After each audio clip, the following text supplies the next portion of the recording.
Maurice, c'est une des personnes les plus stables que je connais. Il est toujours pareil, Maurice. Toujours agressif. Dans quel sens? Ah, OK. Pour moi, Non, mais c'est un compliment pour moi. c'est un homme de foi, puis quand il parle des réveils, quand il parle de... Il n'a pas changé depuis moi que je te connais. Tu es un homme de foi, puis tu es ferme dans ce que tu crois, puis c'est bon de voir ça. On le applaudit encore.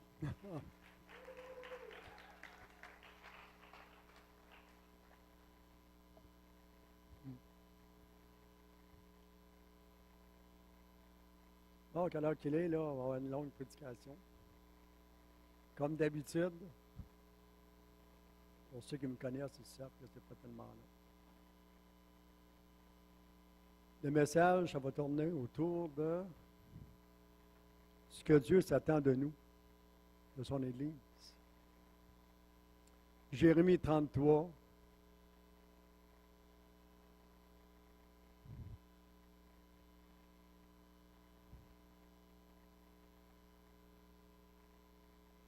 Verset 3, pour commencer. Là. C'est un verset qu'on connaît, 33.3, qu'on connaît pas mal tous. Invoque-moi, je te répondrai. Lorsqu'on prépare un message, ça, on crie à Dieu. Qu'est-ce que le peuple a besoin d'entendre? Je t'annoncerai de grandes choses, des choses cachées que tu ne connaissais pas. Ça ne veut pas nécessairement dire que ça va être des choses cachées.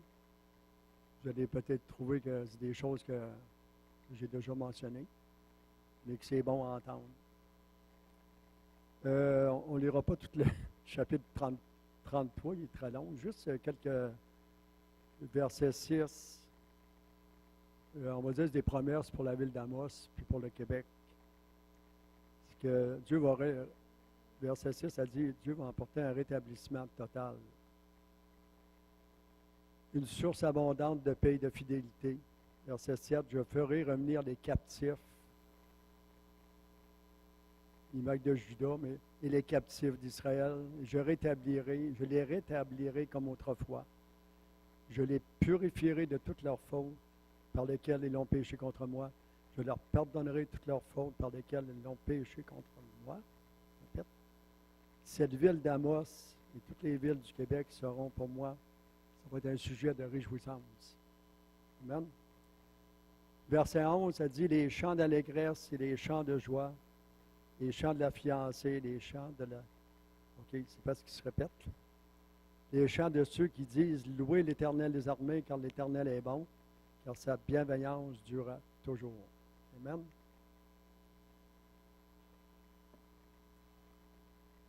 Remarquez, il veut que le monde voit en nous qui sommes sa bien-aimée, on soit pur et sans tache. C'est Dieu qui fait ça en nous. Amen. On n'a pas honte d'être ce que nous sommes, une fiancée qui a hâte aux noces de l'agneau. On a entendu parler dernièrement.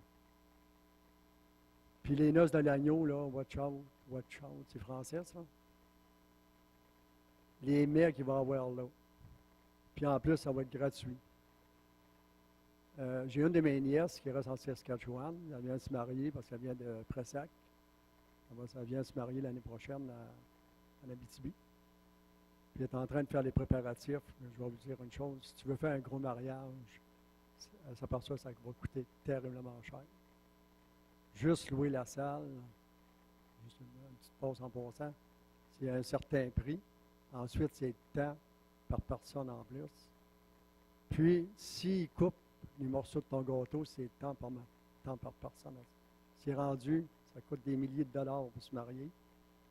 Puis, c'est certain que je ne pense pas que ce soit à cause de ça que le monde ne se marie pas aujourd'hui, mais on sait que Dieu va faire des grandes choses, puis tantôt, avec un réveil, les pasteurs ne fourniront pas à marier le monde.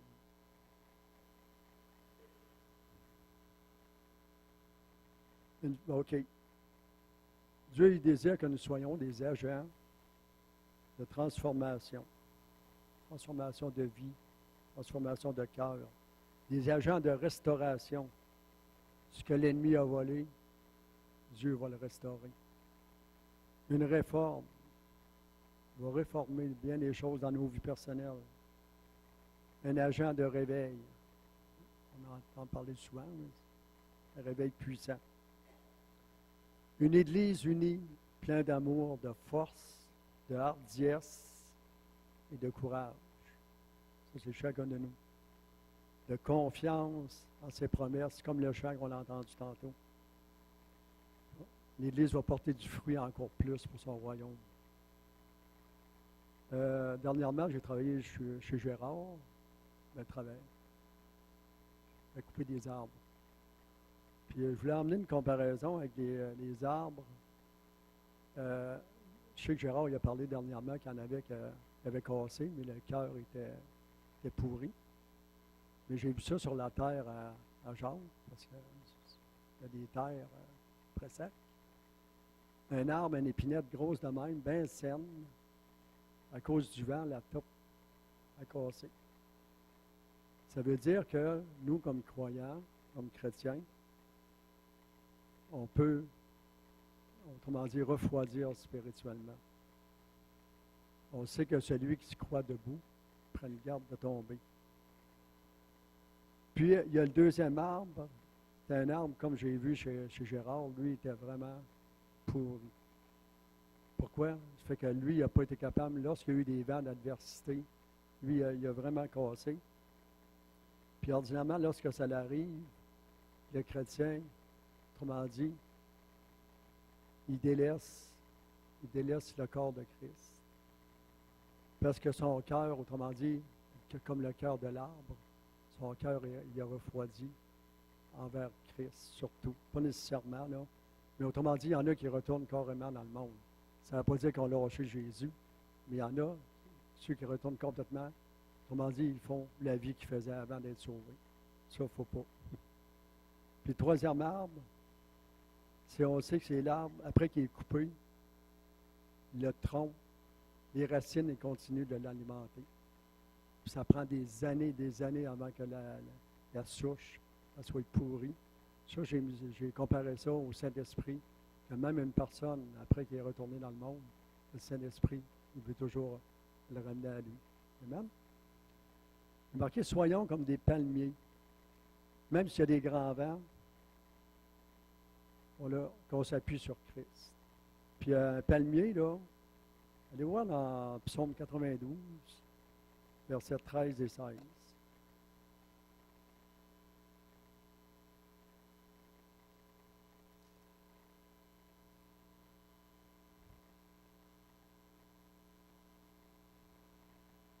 « 13 à 16, ça dit, « Les justes fleuriront comme le palmier, ils croissent comme le cèdre du Liban. Plantés dans la maison de l'Éternel, ils fleurissent dans les parvis de notre Dieu. Ils sont encore féconds dans la vieillesse. Ils sont pleins de sève et verdoyants pour annoncer que l'Éternel est droit. Il est mon rocher, il n'y a pas d'injustice en lui. » Savez-vous les qualités d'un palmier? Ça a l'air qu'il y en a 365. Je vais en nommer 5-6. Il y en a une pour chaque journée, tellement que c'est tout ce que ça peut avoir. Il y a des profondes racines, comme nous, lorsqu'on est vraiment enraciné pour Christ. On ne tombera pas, même s'il y a un vent d'adversité. Il y a un tronc qui est rude, comme Daniel a parlé de moi tantôt, j'étais agressif. Il y a un tronc qui est rude, mais il y a un cœur tendre.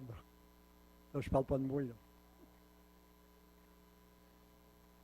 Il donne naissance à d'autres arbres, l'évangélisation pour les croyants. Où il y a des palmiers dans le désert, là, si vous voyez des palmiers, c'est parce qu'il va y avoir de l'eau. Puis, c'est ça qui va guider le voyageur. Amen. Puis, il est un symbole de victoire, comme l'Église. Une Église en feu, c'est un symbole de victoire. Puis, il résiste aux intempéries. C'est ça qu'est un palmier. Afin de faire connaître, j'ai marqué, chacun à différents niveaux, il a besoin d'un souffle tout-puissant. Afin de faire connaître au monde l'amour de Dieu pour eux. Les Québécois ne croient plus à rien concernant le spirituel. Là, je ne veux pas généraliser, là. Et surtout les Canadiens français. Les baby boomers. Puis, la moralité est rendue à un niveau très bas. On l'appelle le bien-mal, le mal-bien. Les perversions, sans en nommer, sont rendues normales. Dernièrement, j'ai parlé avec une personne là, à propos d'un certain sujet. Là. C'est pas croyable comment que le monde est rendu, comment il est rendu permissif. Toute dégradation, c'est normal. Toute perversion est normale. Même lui, il disait que ce serait normal qu'un homme, une femme, c'est pas assez. Il devrait en avoir 2, 3, puis ça serait tout à fait normal. Il est sérieux, le gars, là. Il y en a beaucoup qui pensent de même. Pas nécessairement des musulmans ou quiconque. L'avortement, c'est normal, etc., sans aller dans les détails.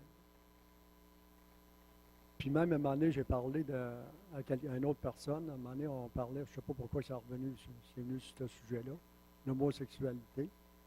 J'avais lu à un moment donné un homosexuel, puis qu'il avait fait prier pour lui, il a été délivré complètement. Complètement délivré. Il s'est marié, puis des années après, il était encore marié, puis il avait eu des enfants, puis il était complètement délivré. Bien, la personne a ri, elle est partie à rire, elle ne croyait pas. Je pense qu'elle rit encore aujourd'hui. Le monde est rendu, c'est pas croyable comment il s'est rendu. J'ai marqué les générations de 10 à 40 ans, là, n'ont presque pas entendu l'Évangile au Québec. Le Seigneur souffle sur eux, sur nous. Voulons-nous relever des défis, être plus que vainqueurs par celui qui nous fortifie? Y en a-tu qui ont des Goliaths dans leur vie? David n'a pas eu peur de Goliath. Hein? Puis nous autres, juste au nom de Jésus, on peut faire tasser les Goliaths ou les montagnes dans nos vies. Il faut être prêt à obéir, avoir un cœur assoiffé de plus du Seigneur, être rempli du Saint-Esprit. Seigneur, renouvelle nos pensées, mais tes pensées, Seigneur.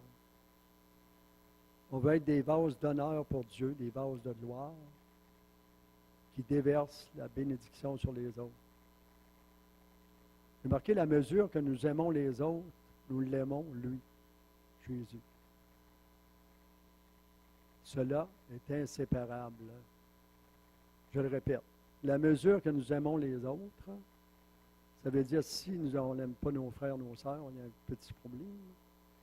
Nous l'aimons, lui, Jésus. Souvent, le problème, c'est avec que certains croyants vont rencontrer, mais ça, c'est surtout dans le monde, là, c'est le pardon. Les problèmes avec le pardon. On sait que ça peut être un poison qui nous rend malades, même physiquement. Puis c'est dit par les médecins, ils disent. À un moment donné, c'était une femme chrétienne. Son mari, c'est impensable, là. Son mari l'a laissé. Il est parti avec une autre femme. Puis elle est venue avec une dépression, la colère, l'amertume. Ça a emporté des problèmes avec ses enfants. Il n'était plus capable d'endurer lui-même. Ça a emmené des problèmes physiques à elle.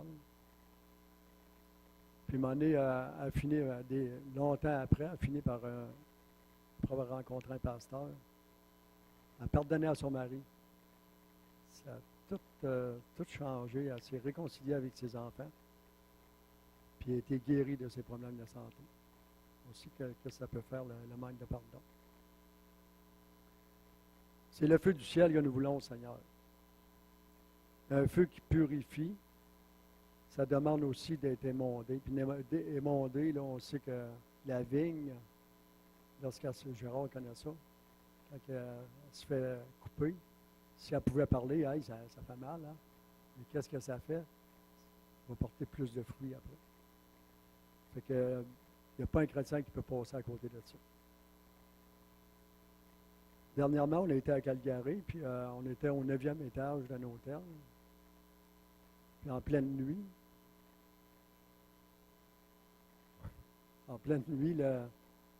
on s'est fait réveiller par une alerte.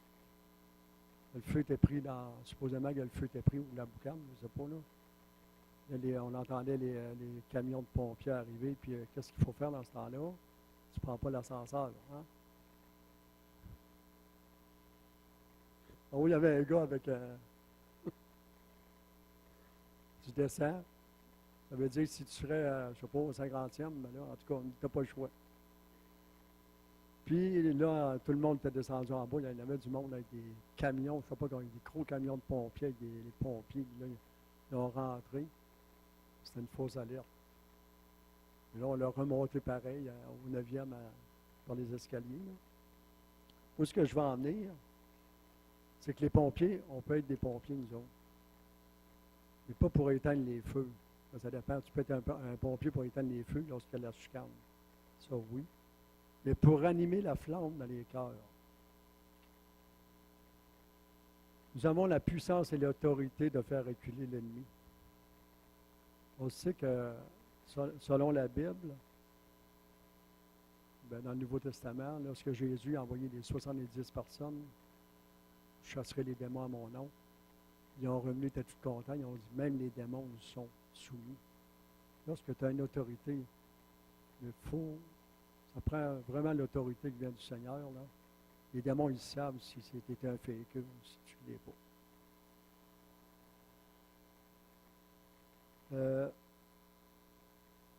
OK, ça n'a pas changé en 2018. C'est pareil, les démons, ça existe encore. Même s'ils ne se manifestent pas, comme on entend parler des fois en Afrique, en Amérique du Sud principalement.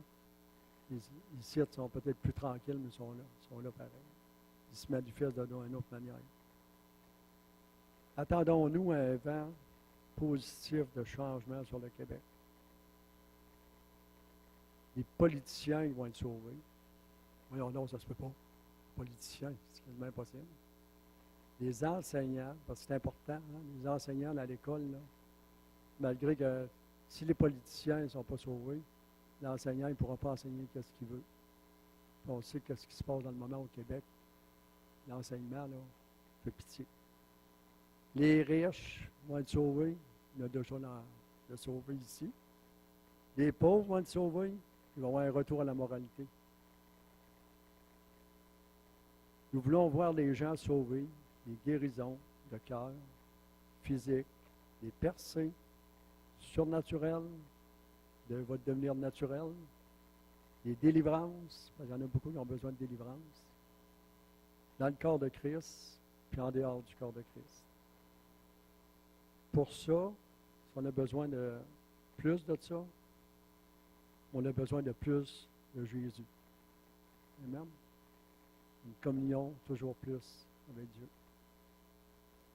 Maintenant, je vais dire que c'est du prophétique, sans être un prophète. Croyons que la saison de sécheresse spirituelle est terminée pour plusieurs. La pluie vient, le petit nuage, que Gérard a demandé à m'emporter dans une prédication. Le petit nuage est peut-être petit, mais ça va grossir. Que la pluie coule à flot dans mon cœur, la gloire de l'Éternel va resplendir en ce lieu et dans cette province. Les vagues de sa présence, l'onction qui est déjà en nous va se manifester puissamment. Le Saint-Esprit agit en nous, il agit déjà en nous puis au travers de nous. Il nous a libérés. Vous en rappelez le chant? Je ne chanterai pas, là. Je ne dirai pas que ce sera de toute beauté.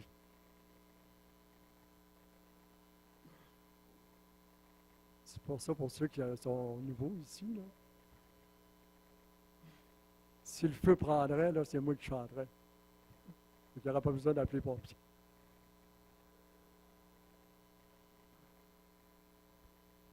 Mais je sais qu'il y en a qui sont jaloux de mon chant, mais ma voix. OK. OK, le chant, c'était libre de danser, libre de chanter, libre de crier. C'est un beau chant, hein? Gérard, tu pourras nous le chanter.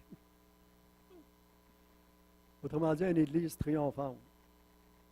Peu importe ce que les autres pensent, si quelqu'un veut s'avancer en avant pour chanter, pas pour chanter, mais pour louer, pour danser. Souvent, c'est parce que, c'est ça, au début de ta vie chrétienne, tu te fous de tout, ce que les autres peuvent en penser. Mais, des fois, ça se refroidit avec le temps. Les croyants vont retrouver la paix, la joie du Seigneur, qui est notre force, le zèle du premier amour. Il y en a qui vont dire, ben oui, Maurice, on commence à t'entendre, ça fait comment de fois tu dis ça? C'est quoi qui va faire la différence? C'est la foi, la patience, la persévérance, la confiance en Dieu. Le Seigneur, il parle tantôt d'une manière, tantôt de l'autre. Par des songes, des visions, par des prédications. Peut-être qu'il y en a, par qu'est-ce que j'emporte, ça vous parle. Dieu, il veut se révéler encore plus à ses enfants. Sonde-moi, ô Dieu, il connaît mon cœur. On a besoin de sa direction personnelle, puis pour son épouse, la chère. Dieu veut nous libérer de tout ce qui peut l'empêcher d'avancer, d'être plus que vainqueur. J'ai marqué, nous serons des agents de transformation.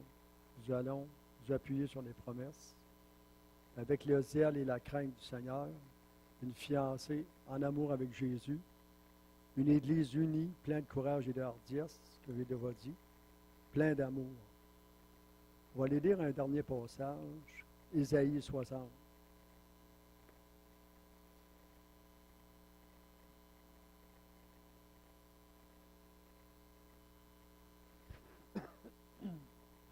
Un à 4.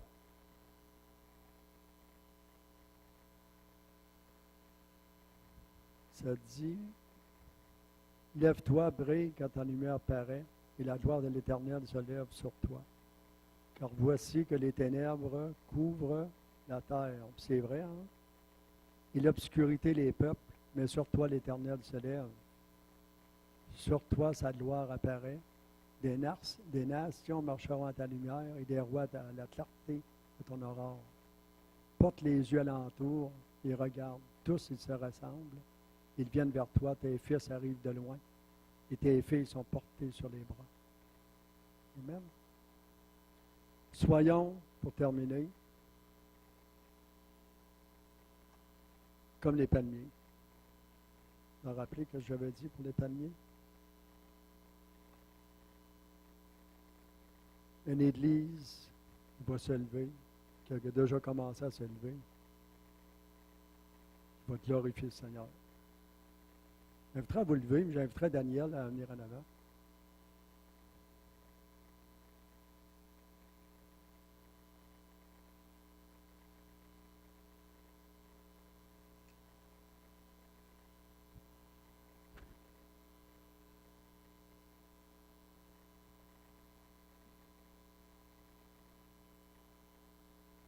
Il y en a qui ont des besoins quelconques, qui ont rapport avec qu'est-ce que j'ai emporté ou pas du tout, d'autres besoins. Juste avancer en avant, puis on va prier pour vous autres. Le Seigneur va répondre. Sinon, ça ne donne rien d'avancer en avant.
faut arrêter de penser qu'il est très très loin.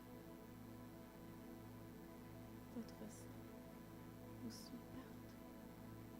Votre cœur bat fait traverser tout votre corps en entier.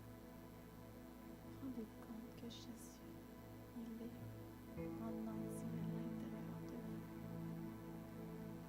Tout ce qu'il a réussi à accomplir, vous pouvez le faire et encore plus. Sans devenir orgueilleux, vous se rendre compte qu'on a sa puissance en vous. S'humilier devant son amour. Et se rendre compte qu'il a des plans merveilleux pour chaque personne dans ce lieu. Personne n'est exclu de son amour. Marchez, sachant que vous avez Christ en vous. À chaque instant de votre vie, rendez-vous compte qu'il vous a donné gratuitement son sang et son amour. Malgré les épreuves, comme Daniel disait, malgré la blessure, relâchez et donnez-lui vos fardeaux. Parce que traîner un sac lourd, ça devient pesant. Mais Christ offre la paix et la liberté. Vous pouvez recevoir votre guérison. Vous pouvez recevoir votre pardon. Vous pouvez relâcher vos ennemis. Et savez quoi? Vous pouvez les aimer comme Christ les aime. Parce que Dieu vous a donné tout ce que vous avez besoin pour le faire. Il suffit seulement de relâcher et d'avoir la foi dans les promesses qu'il vous a faites.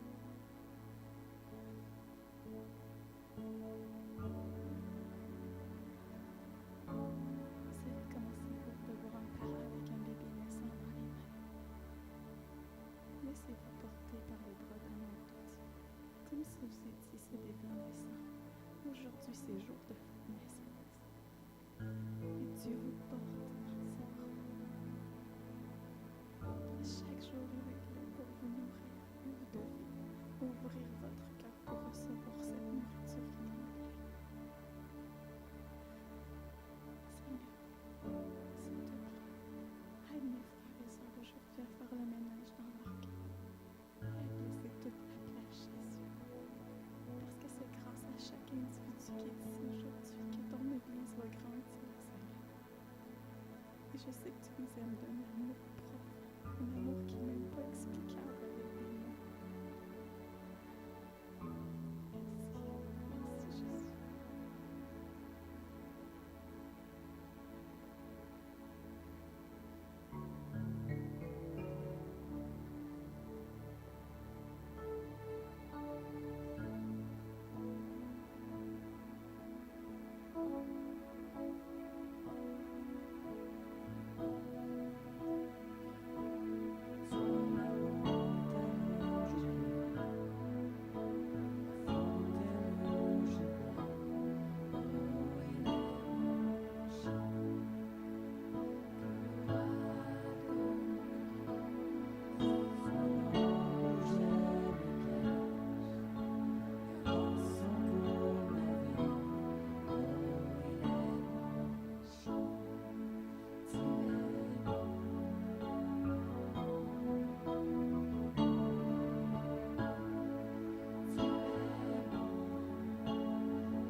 chacune des personnes ici ce matin. Que ton cœur soit révélé encore plus ce matin.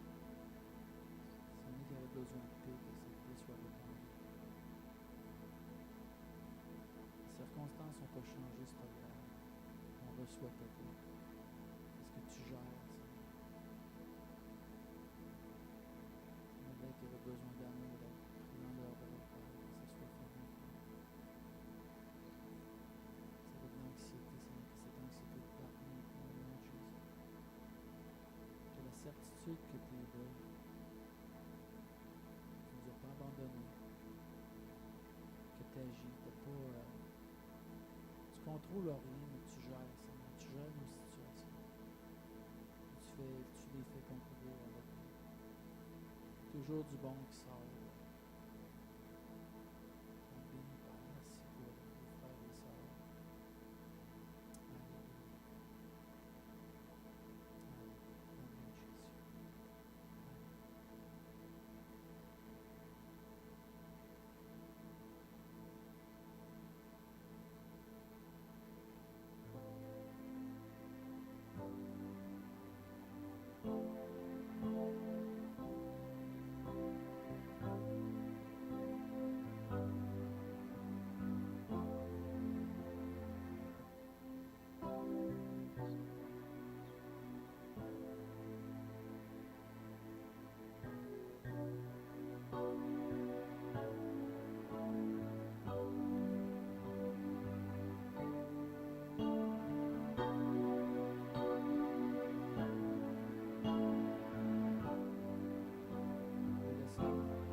Je vais laisser pour une première fois, deuxième fois.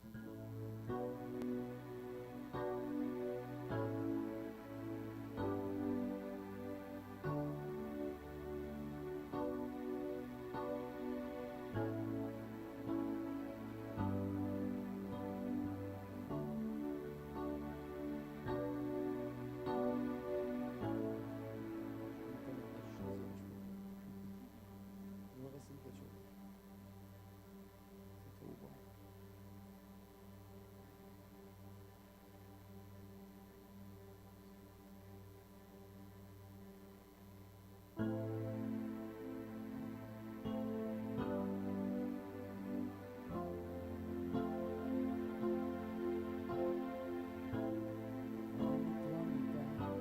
Tu chantais déjà pour moi. Tu as été si bon.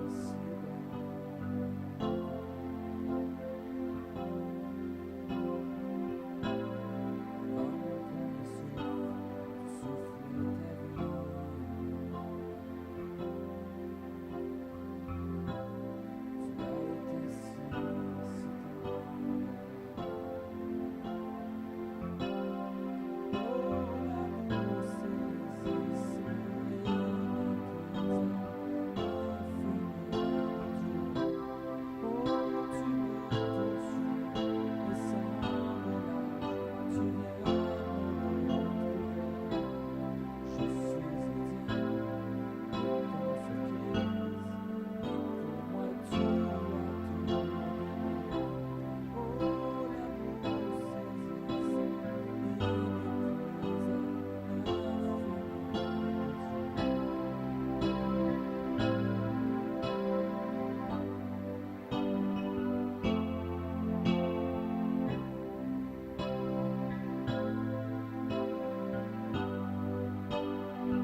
Tu as été si bon. Tu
t'en relâche, tu viens me retrouver.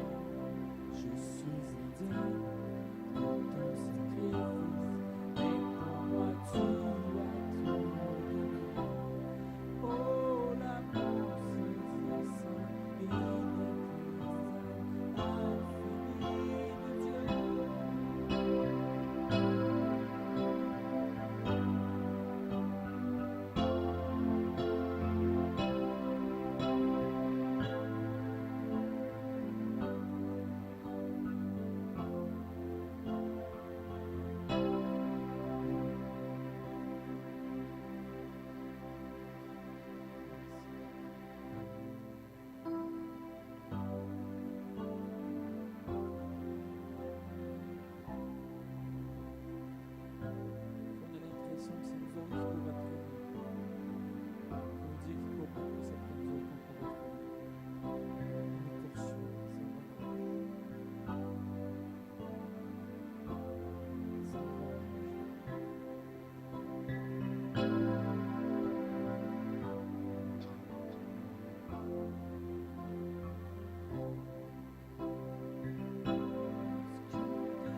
J'arrive